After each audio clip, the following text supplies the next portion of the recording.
Hello students, আমি তোমাদের Indrani ma'am. Nipah virus হচ্ছে, চারিদিকে শুনেইছ। তা সেই সম্বন্ধে কয়েকটা কথা বলি। বাদুড় থেকে নিপা ভাইরাস ছড়ায়। আসলে বাদুড়ের দেহে নিপা ভাইরাস থাকে, তবে সেটা বাদুড়ের কোনো ক্ষতি করে না। অন্য যদি প্রাণী সেটা থেকে আক্রান্ত হয়, সেটাতে ক্ষতি করে। তা কীভাবে বাদুড় থেকে ছড়ায়? তা বাদুড়ের মলমূত্র যদি খেজুর রসের সাথে মিলে যায়, যে খেজুর রসটা পাক দিচ্ছে না, মানে সদ্য তৈরি সদ্য গাছ থেকে পাওয়া যাচ্ছে যে খেজুর রসটা, যেটা মাটির হাঁড়িতে করে আমরা দেখেছো যে রসটা নেওয়া হয় কাণ্ড থেকে, সেই রসটা যদি কেউ পান করে, যেটা জাল দেওয়া হয়নি, সেই খেজুরের রস যদি কেউ পান করে, সেখান থেকে হতে পারে। কিংবা বাদুড়ের যদি আধ খাওয়া কোনো ফল থাকে, বা বাদুড় সেই ফলটা কিছুটা খেয়েছে, পড়ে আছে সেই ফল, সেই থেকে হয়। আর কি হয়, নিপা ভাইরাস থেকে আক্রান্ত হয় হচ্ছে শূকর।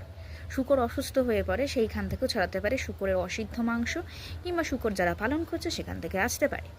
তাই তোমাদের জানানো হচ্ছে যে অযথা ভয় পাবে না, অযথা এইটা নিয়ে ভয় পাবে না। যেটা করবে বর্তমানে কি, শূকরের মাংস এখন খাইয়েবই না, শূকর থেকে দূরে থাকাই ভালো। খেজুরের রস তো প্রশ্নই ওঠে না, যেটা খেজুরের রস সেটাও ত্যাগ করো।